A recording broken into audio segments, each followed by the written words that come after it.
Saya Octavia Holly Angelina Merkau dari Matematika Dik B akan menjelaskan atau mereview bab 4. Pertama kita masuk yaitu mind map. Ini kita bisa melihat dari contoh permasalahannya yaitu ada akses data langsung, ada mengelompokkan data, menjumlahkan deret, memilih operasi berdasarkan pilihan, menghitung nilai rata-rata dan varian.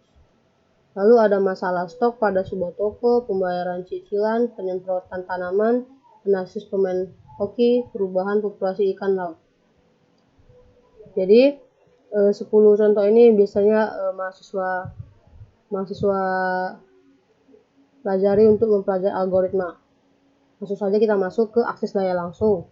Misalnya seorang sekretaris memerlukan satu program sederhana untuk mengetahui nomor telepon seseorang dengan cepat tanpa dia harus membuka buku-buku agendanya. Andaikan nama orang tersebut seperti tertera pada slide ini, ada 7 orang. Nah, analisisnya itu ada 4. Yang pertama, ketika program dijalankan, maka akan muncul permintaan untuk memasukkan satu nama. Yang kedua, nama ini kemudian dicari, misalnya dengan rentetan if, then, atau else, atau dengan instruksi chase. Yang ketiga, bila nama tersebut ketemu, maka nomor teleponnya akan disampaikan. Nah, yang keempat, apabila nama tersebut tidak ketemu, maka akan tampil kalimat nama tersebut tidak ketemu. Nah, ini adalah algoritma untuk menyelesaikan soalnya. Bisa dilihat. Selanjutnya, kita masuk ke menjumlahkan deret.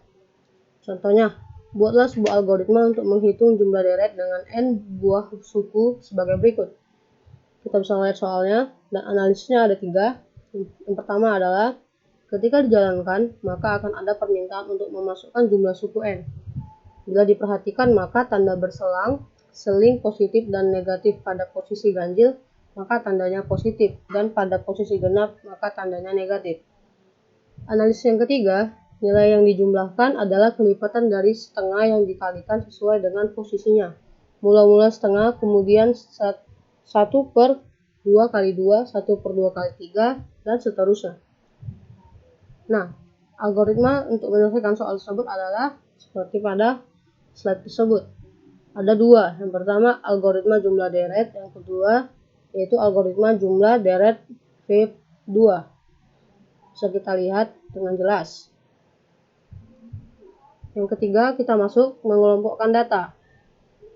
Soalnya, andaikan dari keyboard dimasukkan n buah data, bilangan bulat, kemudian akan dikelompokkan menjadi 2 macam, yaitu kelompok bilangan ganjil dan kelompok bilangan genap dalam bentuk jumlahan sehingga keluaran output berbentuk sebagai berikut. Jumlah bilangan ganjil sama dengan berapa, jumlah bilangan genap sama dengan berapa. Nah, kita bisa lihat dari slide tersebut, analisisnya ada 3.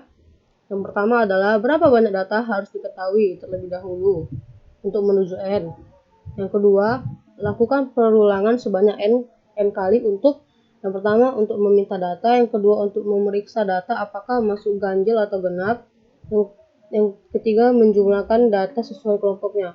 Lalu analisis yang ketiga yaitu tampilkan hasil penjumlahan. Selanjutnya kita masuk contoh dari algoritma tersebut, yaitu algoritma ganjil genap untuk menyelesaikan masalah tadi. Kita bisa lihat dari slide ini untuk menyelesaikan algoritma ganjil genap tersebut. Nah, yang keempat, memilih operasi berdasarkan data input. Kita misalkan operasi terhadap 2 bilangan dapat dipilih melalui satu menu sebagai berikut. Pilih operasi yang diinginkan, penjumlahan, pengurangan, pembagian, perkalian. Terus jenis operasinya, masukkan angka 1, masukkan angka 2, berapa, terus hasilnya berapa. Masih mau coba ya per T, berapa. Apabila jawaban untuk mencoba ulang adalah Y, maka menu operasi di atas dimunculkan kembali dan proses yang sama berulang kembali hingga jawaban pengguna program adalah T. Nah, algoritma untuk menu program itu bisa kita lihat di sini.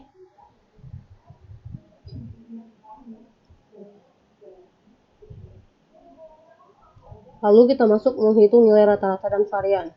Contoh soalnya, andaikan ada n bilangan biasa yang dimasukkan lewat keyboard, maka nilai rata-rata adalah jumlah semua bilangan tersebut dibagi n.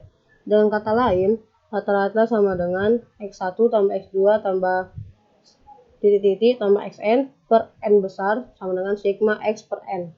Varians adalah nilai yang menunjukkan besarnya jumlah perbedaan dari setiap bilangan terhadap nilai rata-rata, atau varians sama dengan sigma dikali X per rata-rata pangkat 2 per N kurang 1 sama dengan sigma X kuadrat dikurang sigma X kuadrat per N kurang 1. Analisisnya ada 4. Pertama, tetapkan N. Yang kedua, lakukan perulangan mulai dari I sama dengan 1 sampai dengan N. Masukkan X, jumlahkan X, sama dengan X tambah X. Baru jumlahkan X kuadrat, K sama dengan K tambah X kuadrat. Yang ketiga, hitung rata sama dengan S per N. Yang keempat, hitung variansnya dengan K kurang S kuadrat per N kurang 1. Nah, algoritma untuk menyelesaikan soal tersebut adalah algoritma nilai rata dan varians. Kita menghitung nilai rata dan varians dari N buah bilangan, terus deskripsinya bisa dilihat, tujuan dan deklarasinya, dan sampai pada akhirnya di write varians terbaca menjadi varians. Dan selanjutnya, masalah stok buku pada toko buku. Informasi awal yang tersedia bagi toko buku kampus ini adalah sebagai berikut. Yang pertama, kode buku berupa kode 5 digit.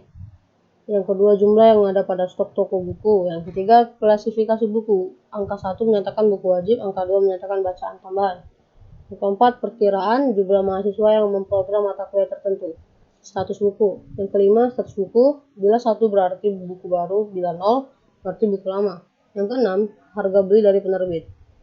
Lalu, hasil penelitian staf toko buku menunjukkan bahwa yang pertama, buku wajib lama dibeli oleh 60% mahasiswa, buku wajib baru dibeli oleh 85% mahasiswa, buku bacaan tambahan baru dibeli oleh 25 mahasiswa, buku bacaan tambahan lama dibeli oleh 40% mahasiswa.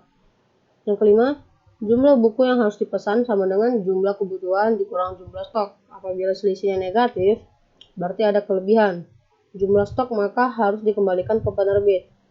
Nah, yang keenam, harga jual buku adalah 125% harga beli buku apabila harga beli kurang dari sama dengan 50.000. Yang ketujuh, harga jual buku adalah 120% bila harga beli buku apabila harga belinya lebih besar dari 50.000. Nah, untuk menyelesaikan soal tersebut, algoritmanya yaitu kita harus memperkirakan pesanan buku pada sebuah toko buku kampus. Definisi variabelnya yaitu stok, jumlah mahasiswa, pesanan, jumlah buku, status, seragam, harga, laba, total. Rincian langkah-langkahnya bisa kita lihat di sini dan di sini. Lalu pembayaran cicilan. Kita masuk ke pembayaran cicilan. Variabel yang terkait antara lain adalah modal. Modal itu adalah total modal yang dipinjam. Yang kedua, bunga, yaitu bunga pinjaman per tahun. Yang ketiga, lama. Lamanya pinjaman dalam waktu per tahun. Yang keempat, cicilan. Cicilannya per tahun. Rumus dari cicilan adalah modal dikali bunga tambah 1 pangkat N per bunga tambah 1 pangkat N kurang 1. Bunga dihitung per bulan sehingga bunga sama dengan bunga per 12 dan N adalah lama pinjaman dalam bulan sehingga N sama dengan lama kali 12. Nah, algoritma cicilannya kita bisa lihat yaitu seperti pada slide ini, sehingga bisa dilihat sisa utang modal sama dengan terbaca dengan modal. Selanjutnya, penyemprotan tanaman. Sebuah perusahaan agribisnis memiliki pesawat kecil yang disewakan untuk melakukan penyemprotan tanaman pada area perkebunan yang luas. Biaya sewa yang dikenakan adalah sebagai berikut. Tipe pertama, penyemprotan rumput atau alang-alang sebesar 250.000 per hektar. Tipe yang kedua, penyemprotan hama belalang sebesar 500.000 per hektar. Tipe yang ketiga, penyemprotan kutu, hama, mereng, dan sebagainya itu sebanyak 750.000 per hektar. Dan tipe yang keempat, penyemprotan segala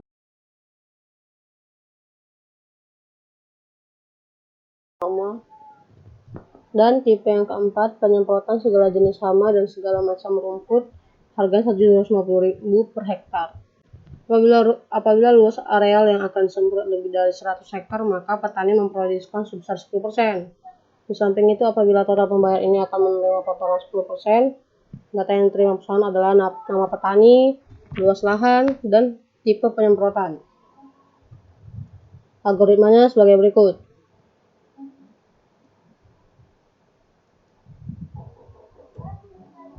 Selanjutnya, analisis pemain hoki. Suatu tim olahraga profesional pada umumnya memiliki suatu sistem untuk melakukan analisis terhadap pemain-pemainnya. Sebagai contoh, suatu tim hoki memerlukan beberapa data dari setiap pemainnya antara lain, yaitu nama pemain, umur, tinggi badan, berat badan, skor musim tanding yang lalu, atau assist atau membantu hingga teman scoring musim lalu, penalti yang diperoleh, dan faktor liga. Nilai setiap pemain sebagai berikut. Nilainya sama dengan skor tambah assist tambah penalti per 4 tambah tinggi badan plus berat badan per 5 dikurang umur dikali faktor liga. Lalu kita akan membuat algoritma yang membaca data 20 orang anggota tersebut. Algoritmanya sebagai berikut.